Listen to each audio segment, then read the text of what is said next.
Hello everyone, welcome to this quick guide on how to download and install Python on your computer. We will walk you through the steps in just a few minutes.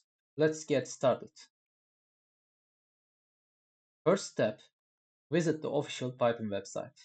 In order to do this, start your browser.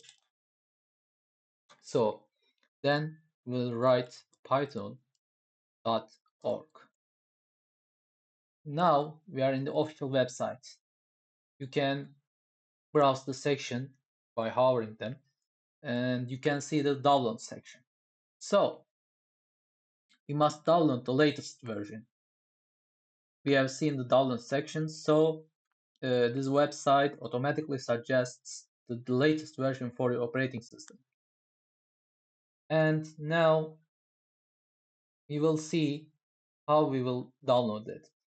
So you can see the all releases. You can click here or you can click on Windows. Let's click on Windows and see latest Python 3 release. You can see here or you can see the pre-releases or other things.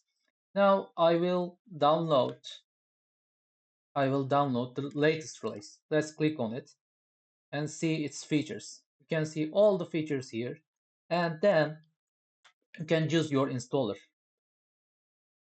depending on your system. Now I have a 64-bit Windows, so I will choose this installer. I click on it and it started downloading.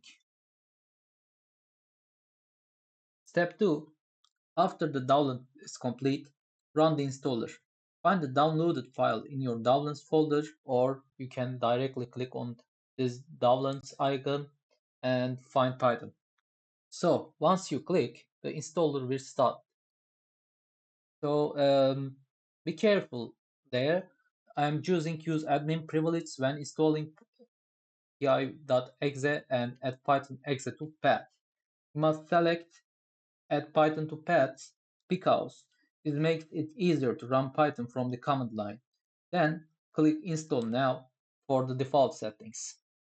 So it will automatically install everything for you. Now it asks me for my administrator privilege. I enter my information, then it installs.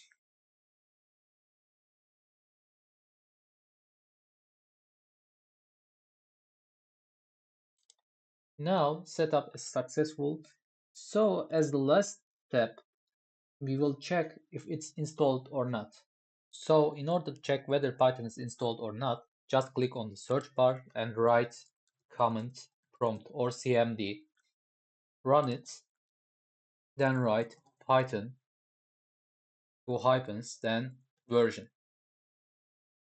As you can see, our Python is installed here and you can see clearly its version. And that's it. You are ready to start coding with Python. We will also see how to install and configure IDEs in the next videos. I am using Spyder currently and I will teach you how to install it too. If you run into any issues, check the python.org documentation or leave a comment below.